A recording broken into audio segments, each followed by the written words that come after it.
Hi, how are you? Great presentation again.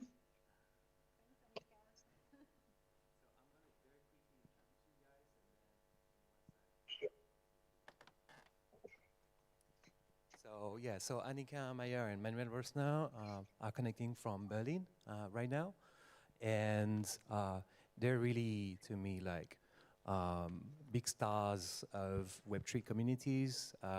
They've been trailblazing a lot of interesting usage. They've been enabling entire communities.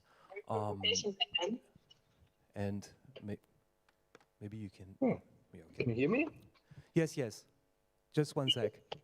And so, and they've been working together on Metaverse application. I'll let them speak now.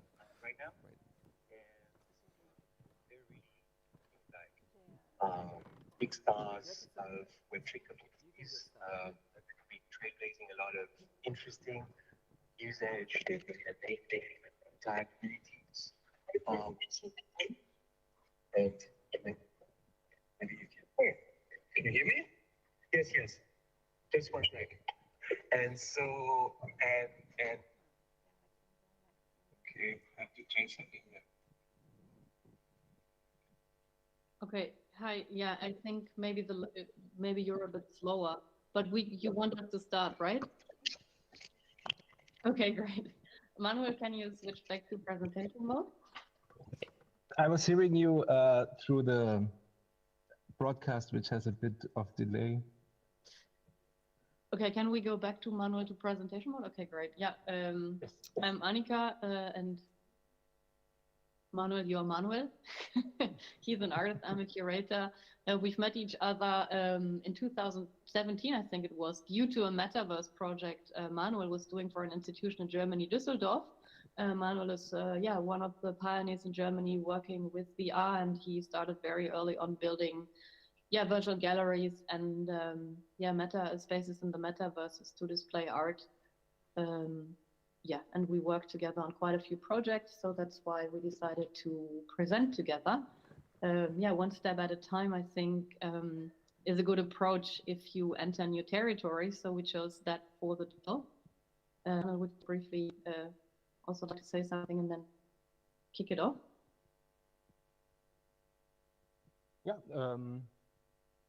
Thank you so much for the invitation. It's a pleasure to be here with you, Anika, and everyone in the audience.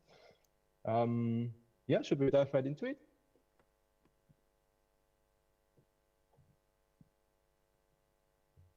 Yeah? Yeah, let's go. You start. All right. What is the metaverse? I mean, there are so many images that come to mind. Here from, I think it's Wikipedia, that's the science fiction definition is a hypothetical iteration of the internet as a single universal and immersive virtual world. But what we're talking about today is rather a network of 3D virtual worlds. And they are focused on social connection also. On the right side, you can already see an image by Morpheus that has a red and a blue pill from the Matrix, of course, because I mean, when I was young, one of the first impressive movies that I watched was The Matrix, and probably that's still present in my work today. You have all those things that you can see, like Agent Smith in the background that is there 100 times instead of only one single person. And this cloning is very present in computer technology. You don't often see it so often, but technically it's all the time. You have different instances of something, for example. And what this inspired me to was my first FX hash drop that I made, when was it, 1 or 2 months ago. It was called Choice. And so I expanded this idea of the red and the blue pill a bit. So there are multiple ones. It was an addition of 512 NFTs that are generative. So they are different every time you mint one. It's also a 3-dimensional world in a way. I mean, it's not like a whole matrix or a whole city, but you have this little scene, so to say, where there are those different pills that you can have. And for me as an artist, it was a super interesting and fun experience also to mint so many artworks and have so many people being able to participate in this very dynamic kind of event of the mint. So that was really cool. And yeah, I love the community on FX Hash and Tezos object is also great. But maybe Anika, would you like to say something about the dinosaur of computer art? Yes. Yeah, I mean, the metaverse is not a new topic, and about half a year ago, or yeah, it was in March, I met Herbert V. Franke. I guess most of you know him. He's a pioneer when it comes to computer art. He started in around the mid-50s, yeah, to start working with technologies, and he always, or in the mid-50s, he wrote a book and tried to make people understand that with the use of technology, you can actually create art. And he's also Germany's most prominent science fiction writer. And in the 70s, he really started writing about the metaverse. He died nearly 2 months ago at the age of 95. But for him, metaverse was one of the most important topics. And yeah, he always said that we shouldn't leave technology to, I don't know, the military or then now big companies such as Facebook and now Meta, but that artists actually have the power to shape a metaverse. And Manuel, I think it's the next slide. In the early 2000s, he actually built his own metaverse on Active Worlds on a platform. And what he experienced as an artist, that you're not really flexible if you use a pre-existing that you.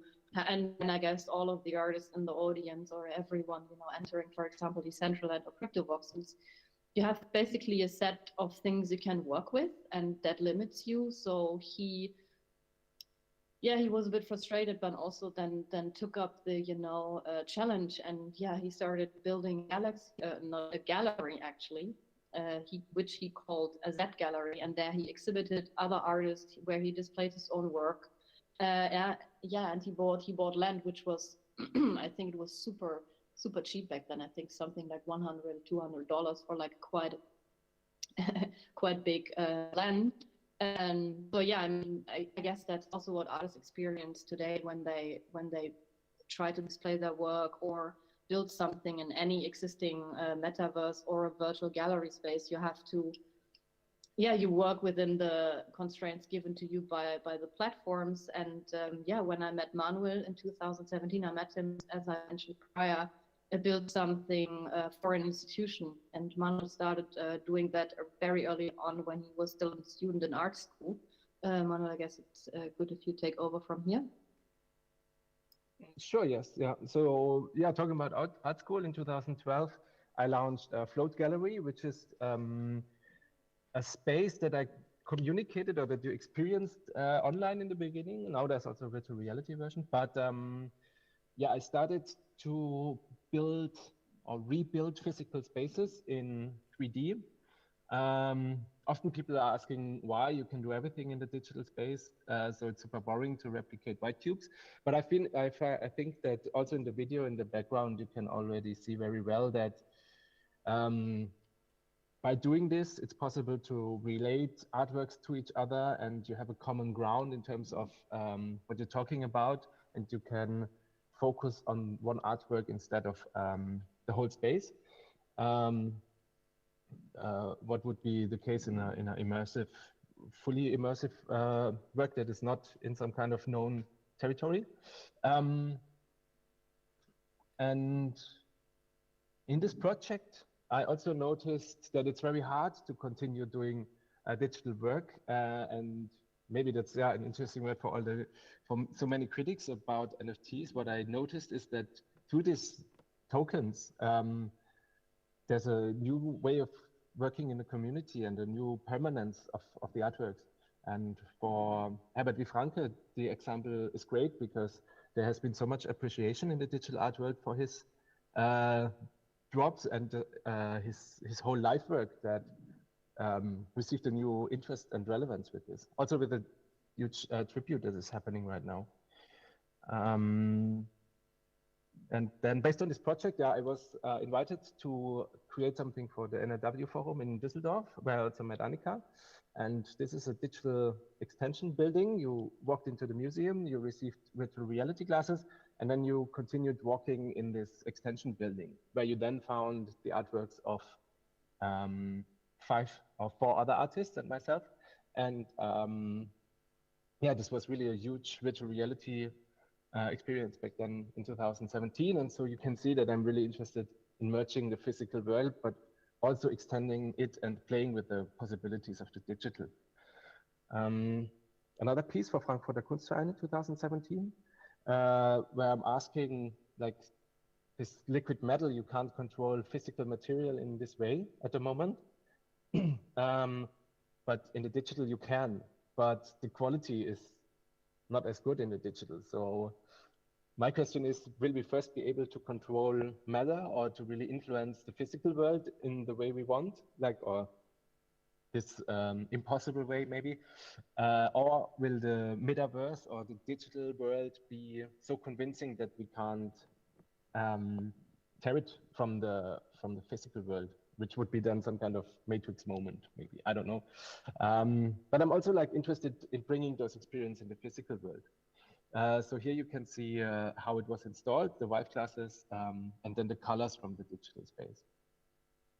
The next project is for Royce & Birch in Zurich. It was called Cube. And I also played with this idea of a building that usually can't exist and is very dynamic. So there could be more spaces or less spaces depending on what the exhibition is like. And it's placed in some kind of middle of nowhere.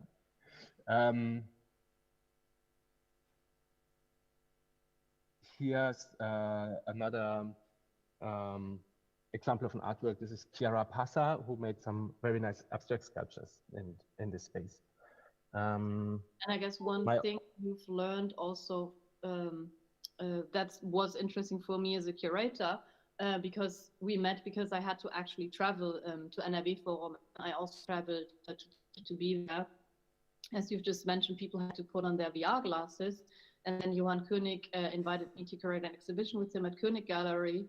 And then the first thing you said when we started working on it, because the idea was also that you create sort of a metaverse space, and your idea back then was like, but it's going to come to you at this big gallery, one of the biggest galleries in the world, for 10 days. So how can we make it accessible for everyone all over the world?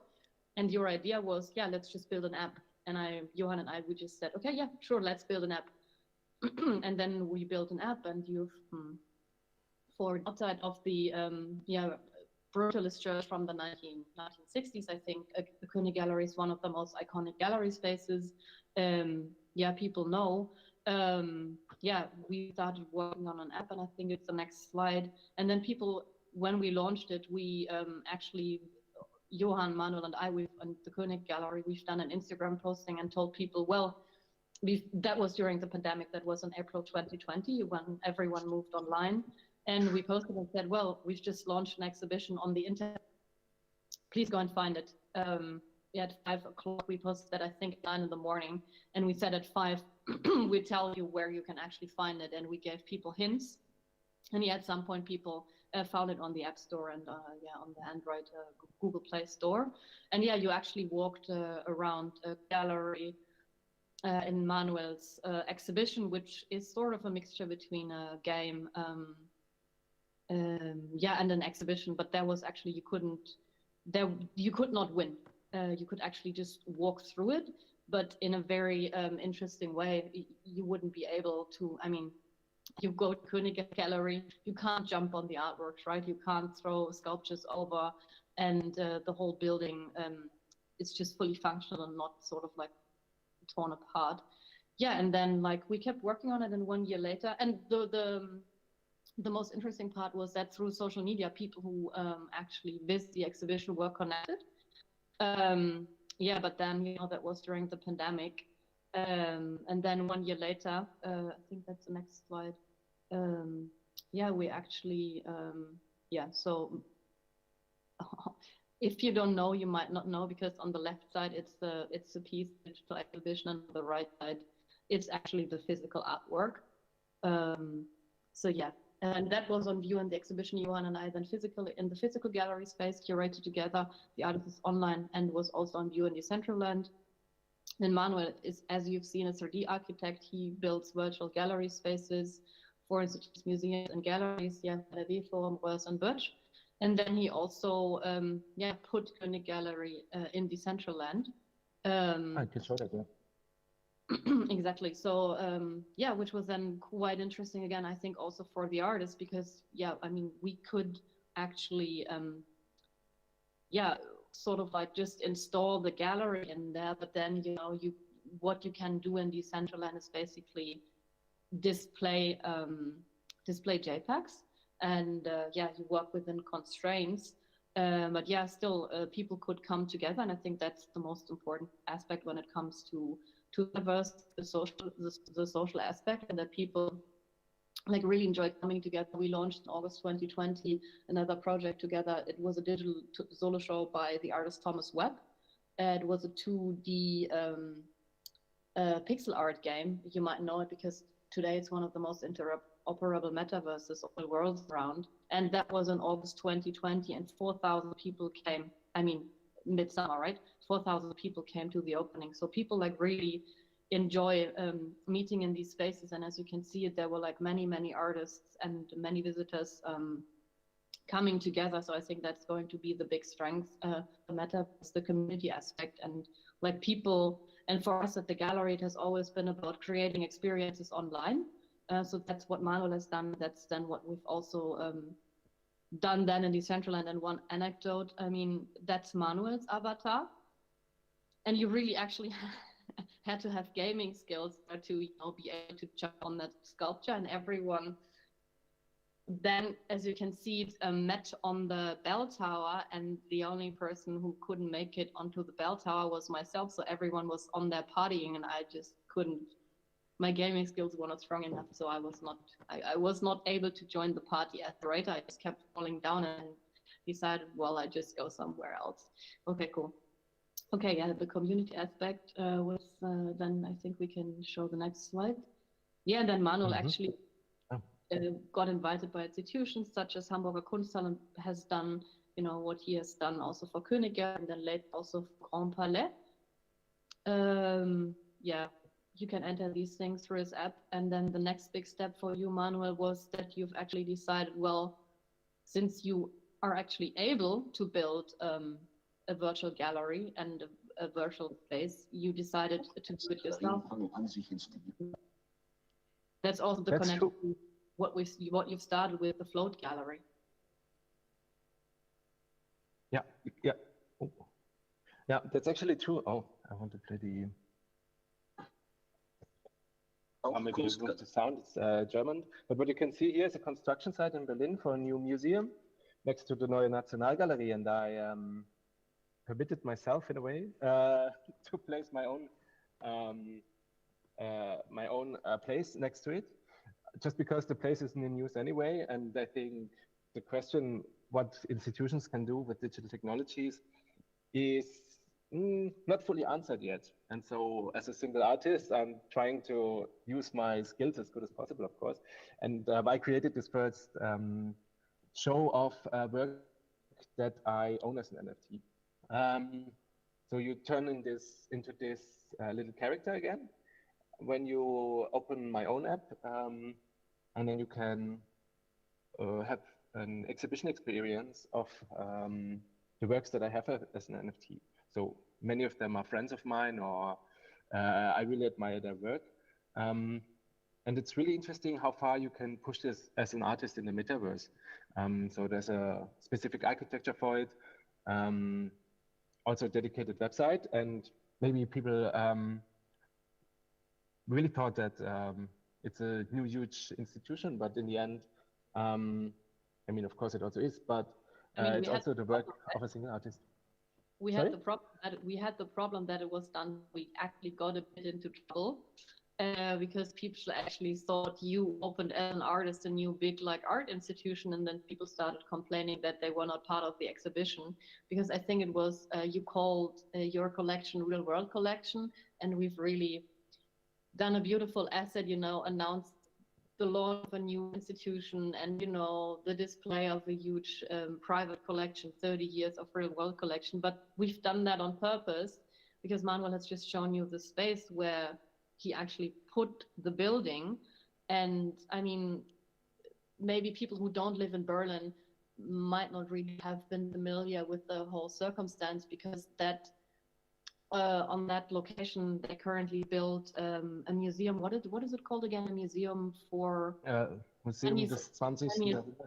Yeah, Museum of the 20th century. Yeah, they're currently building for, I think, 400 million or so, a museum for the 20th century. But, you know, what about the 21st century? I mean, you have Neue Nationalgalerie, it's already for the, you know, 20th century. Why 400 million? I mean, fine, okay, spend that money, but then maybe also, yeah, include digital art. And that was basically, and there's not that many institutions in Berlin, actually not many institutions all over the collecting digital art, or trying to do something like in the metaverse. There's a Francisco Carolinum in Linz. There's very few galleries at this point who try to do something in the metaverse. I think Johann König was like really visionary when he invited me in 2019 to curate a digital art exhibition with him. There was no NFT hype. There was no hype of digital art. He was just interested in understanding how you can use new technology in order to display it and find new ways of displaying art. But yeah, that was the message for this whole project, New Float, showing institutions what can be done. And you don't need to use pre-existing platforms. You can, but you don't have to, and build something yourself. And then, I mean, Manuel has a collection on Tezos and on Ethereum, and he can show everything in there, and he could build whatever he wanted to. But yeah, it was done a bit too well, and people thought it's actually a new institution. And also, Germany's biggest cultural TV program has gotten in touch with Manuel and reported about this topic, but they left out the most important part because, yeah, it just looked like he founded an institution himself. But that's, I guess, basically what one can take away from the career or, work of Manuel, that as an artist, you have the skills. And Dean Kiesig wrote for the New York Times, I think like sort of half a year ago, well, it's, you know, Mark Zuckerberg has told everyone, well, yeah, he's building this metaverse thing, but he doesn't seem to know what he actually what it's supposed to be. And then Dean Kiesig wrote in the New York Times, well, it's up for artists. It's basically a brief for artists to come up with solutions and to build something. And I guess what Manuel has done, and maybe also artists such as Thomas Webb with his World Wide Web, I mean, it's up to artists to know you really build the metaverse, and also what Herbert V. Franke experienced like very early on. Yes, there's platforms you can use, but you know, it's difficult and you have to within the constraints. And I think if artists have the skills, just they can build their own virtual world or metaverse, and people will actually come visit and enjoy coming together. Oh yeah, speaking of platforms and using them, I'd like to add another example, which is this one. Oh, Cessna is very loud. So yeah, it's sometimes platforms are very limiting, but sometimes I also like to use them in a way that I can. And this is a work of mine for High Snobiety exhibition that also was curated by Anika. And a year later, I used this geolocated artwork and I put it into Microsoft Flight Simulator. So as an artist, you can make use of everything that is out there, and some things can do some things very well. And so you can have this experience with a plane in the city of Berlin, which, I mean, classic art world, this is impossible. But here that's very powerful. And also the power of geolocated art is very present in this example, I think. So Microsoft Flight Simulator understands through my geolocated artwork that this is in this position. But that's just another maybe inspirational remark that makes sense in a way.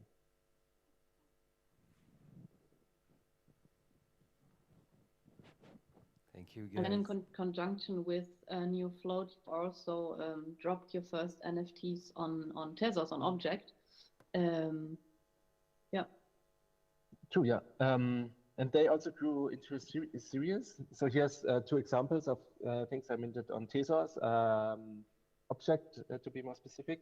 And it's little experiments with what the metaverse or like materiality looks like in the digital. So of course you have a computer screen, but it looks like one, but it doesn't have the same properties if you don't want it to.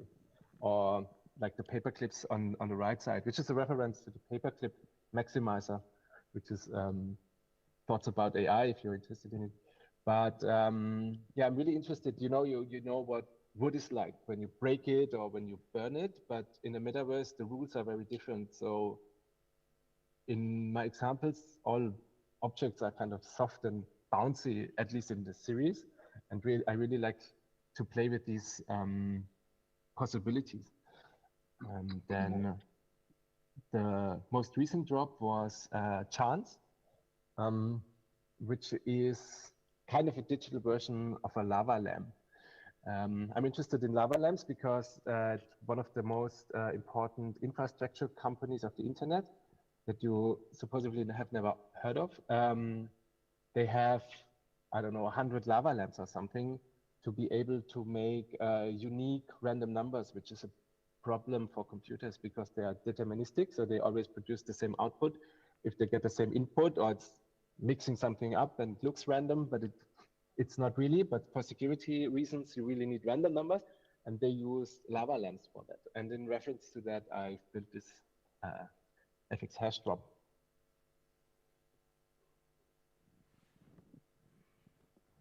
And it's actually interactive, so it's also like that people are sort of like, I think you're doing with NFTs, like also a bit something new because it's actually interactive and it's, yeah, people can, if you have it on your phone, you can move it around with your fingers and it feels like you're moving around actually sort of in a space.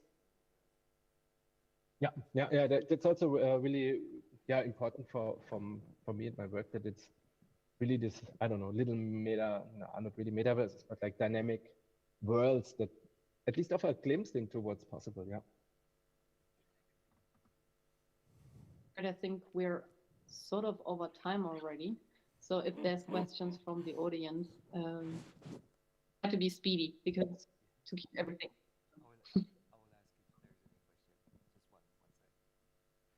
question. Just one second. So as you can see, there's a lot to unpack from Anika and Manuel. It's a very fertile ground of ideas and new experiments with technology. So if there's any question, we can take one. It's been a long day, so I'm not sure. Maybe we're heading out already. But if there's a question, yeah, please.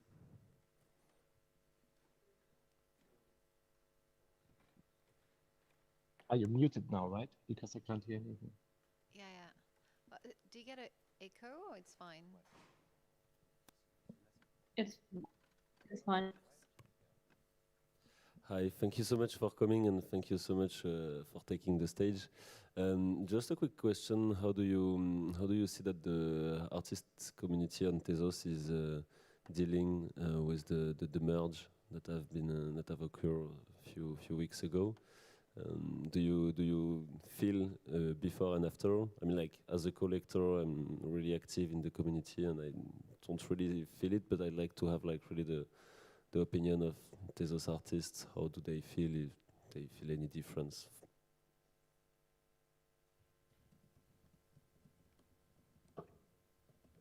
So the question is, how do we see the Tezos artists dealing with the merge on Ethereum, correct? Because we couldn't hear much, but that's the question, right? Yeah, it was a question, yeah. Okay, great. Manuel, how do you deal with merge? Are you depressed now or happy, or has anything changed? I mean, for me right now, actually not so much has changed. I think it's really important that Ethereum has made that step just for the ecology and to be ready for the future maybe. But I think in terms of community or releasing artworks, for me it didn't make such a huge change. But I think Anika, you might have a overview over that more than I have. Yeah, I mean, the interesting part is that actually when yeah, the market wasn't doing that well anymore, that collectors went where the artists are, right? I mean, yeah, last year, already artists were like really fond of minting work on Tezos, on Hiketnung, because there was a strong community of artists. And yeah, when Ethereum was down, basically nothing changed for the community on Tezos.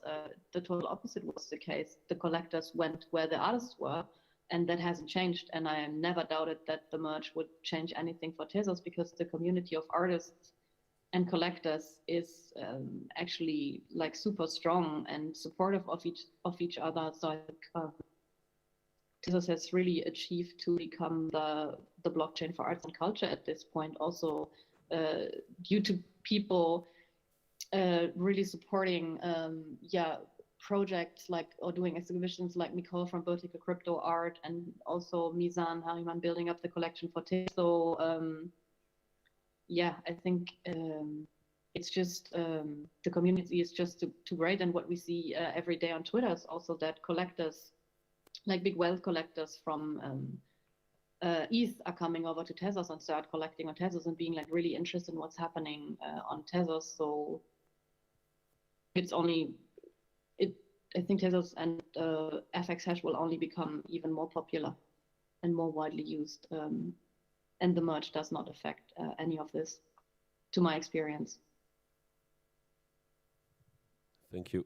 Thank you. That's what I felt as well, and was just willing to hear you from here for you. Thank you. And I felt also exactly the same. Like, it happened during one day, and then the day after I kind of forgot about it. And I haven't seen any impact. I've seen the Henrinian. I've seen so many beautiful things happening right after, and even during the same day. So I haven't seen any impact. And I fully agree with you, Anika.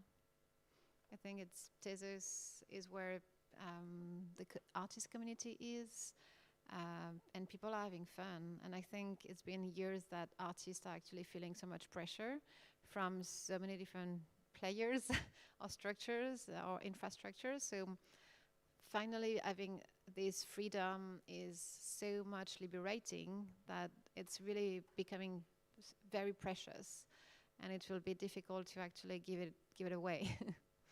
I think.